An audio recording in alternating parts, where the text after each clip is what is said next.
querida, também com o Luzinho na direita do Cavaleiro Tato.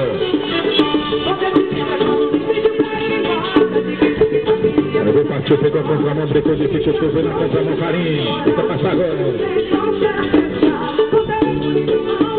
Dá, sai pra correr, viu? Busca pra correr agora. Não, ele tem que vir pra cá.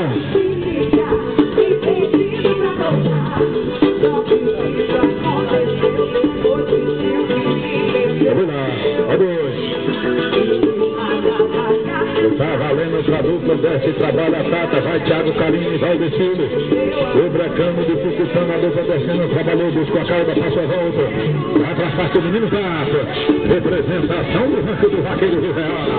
Valeu, valeu, vem Moacir, agora volta a bola.